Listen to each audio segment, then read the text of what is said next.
Hello and welcome to the morning sports briefing here on Wednesday, the 7th of October. It's hump day, folks. Yes, we're halfway through the week and I hope you're having a fantastic one.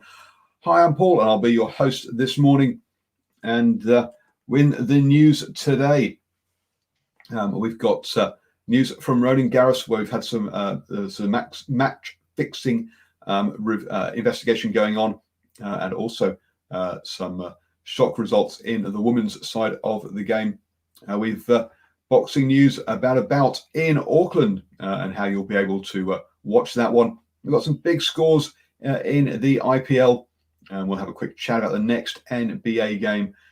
We've got some players called up for the All Blacks, and we've got news from the Giro d'Italia where crashes are having a big impact on that race. But let's kick off with the tennis, and in the tennis we are at the quarterfinal stage in the men's event.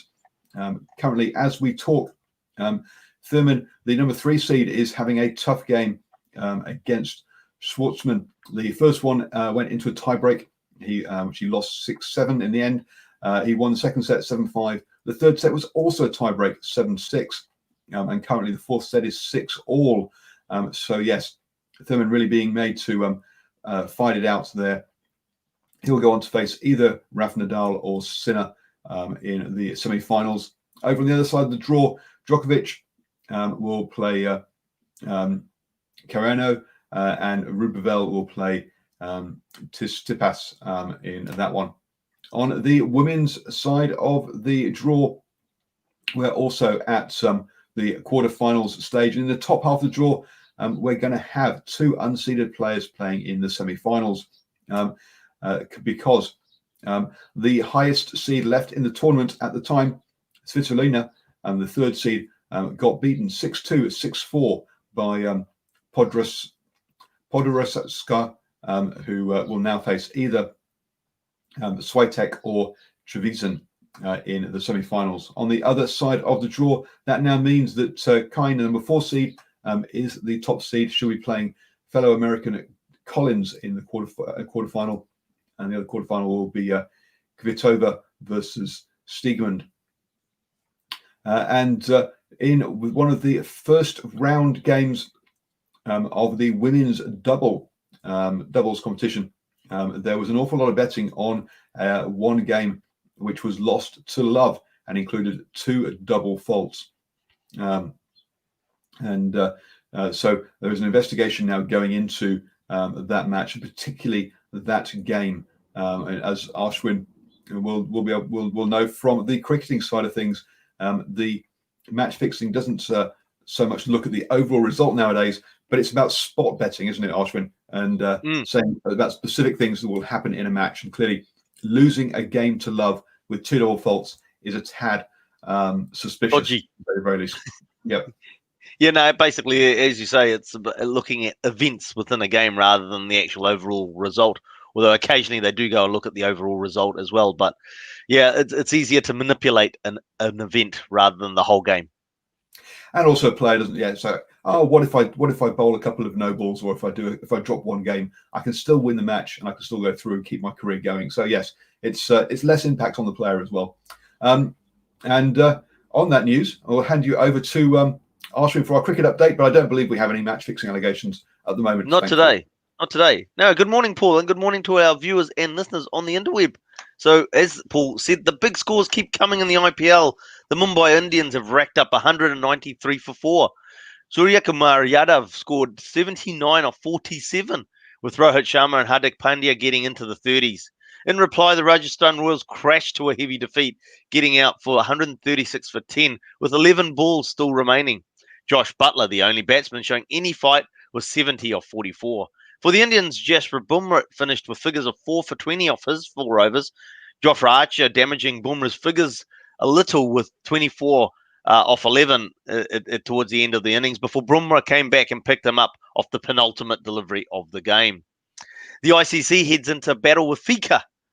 Whilst the ICC battles a myriad of problems of their own with COVID-19, who should be the next board's chairman, and the murky picture of the global events, FICA, the Federation of International Cricketers Associations, has written to ICC management asking for a bigger slice of the pie for the players. Key to the argument is the unauthorised usage of player images in the promotion of cricket. Bangladesh plan a three-team one-day competition, with the tour to Sri Lanka postponed. BCB, the Bangladesh Cricket Board, has announced a one-day competition between three teams to be led by Tamim Iqbal, Muhammadullah, and Najmul Hossain Shanto. It will be played between October the 11th through to the 23rd. And finally, Australia may have wrapped up the Rose Bowl, but they will be looking forward to making it 21 consecutive ODI wins in their final match against the White Ferns. The White Ferns will be looking for some consolation and to leave on a bit of a high after being thoroughly outplayed during the T20 and ODI series.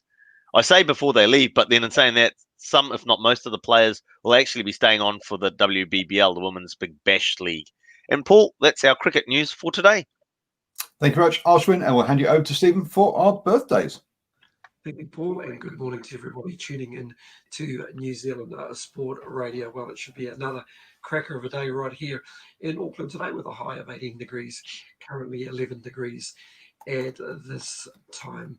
So it's going to be the perfect day to celebrate your birthday. And in birthdays today, an ICC Women's ODI Player of the Year, a New Zealand-born Japanese rugby international, and finally, an all-whites international that has amassed 50 games for his country, and that's where we start this morning. Jeremy Brocky, born this day, the 7th of October 1987 in Nelson, is a New Zealand professional footballer who plays as a forward for Maritzburg United in the South African Soccer League. He's currently on loan from Mamelodi Sundowns. He has represented New Zealand at a senior international level, including the 2010 FIFA World Cup and at the 2008 Olympic Games, and was part of the squad that won the 2016 OFC Nations Cup.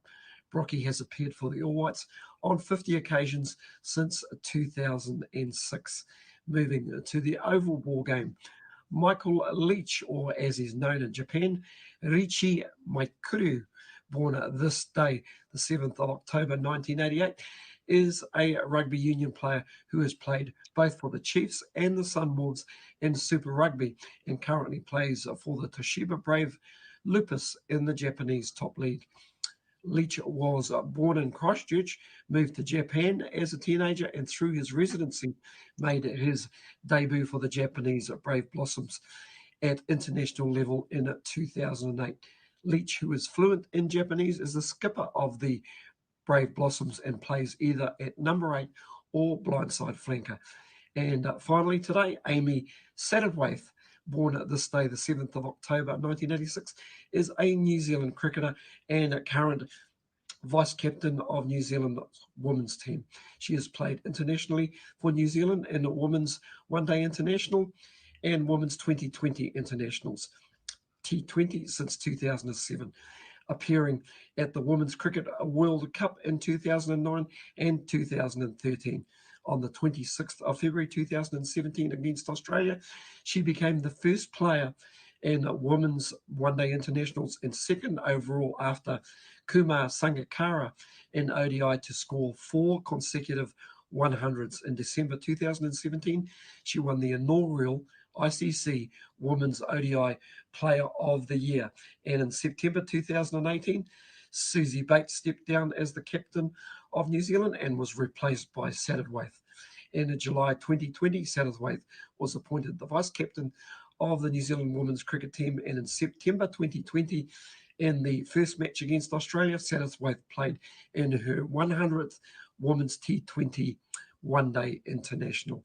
So there we have it for birthdays today. So Amy Satterthwaite with a birthday today, Michael Leach, and of course Jeremy Brocky. Just want to wish you all. Thank you very much, Stephen, and let's hope everyone gets their has their lovely piece of cake with their birthdays today. One point that I missed on the tennis news, I'm afraid. Sorry, folks, I missed out. The ASB Classic will not be happening in 2021. They are adamant that it will be back in 2022, but obviously with travel restrictions, it just wasn't possible to hold the event next year. Moving on then to the cycling, and we talked yesterday about how Geraint Thomas had finished lost time in the Giro d'Italia, and that his general classification hopes were over. Well, his whole race hopes are over now. It's turned out that when he crashed in the neutralized zone with a bottle getting jammed under his wheel, that he fractured his hip, and so he is out of the rest of the race.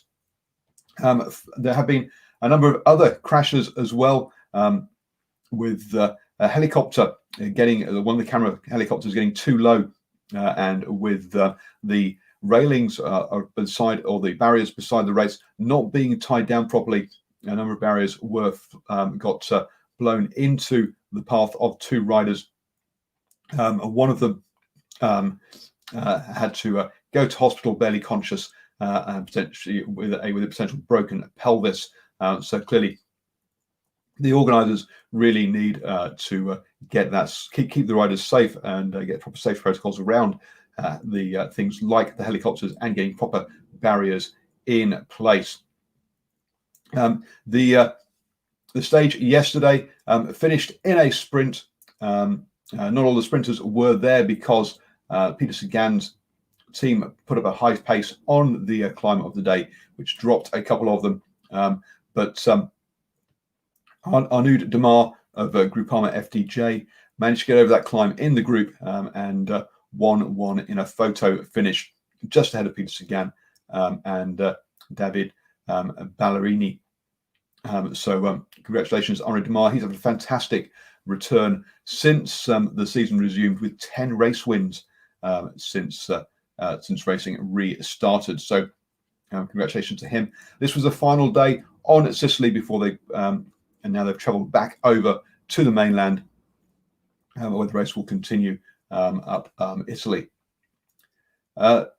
In the NBA, and don't forget that the Lakers versus the Heat will play their fourth game in their series. Lakers currently leading 2-0. That will start at 2 p.m. New Zealand time today.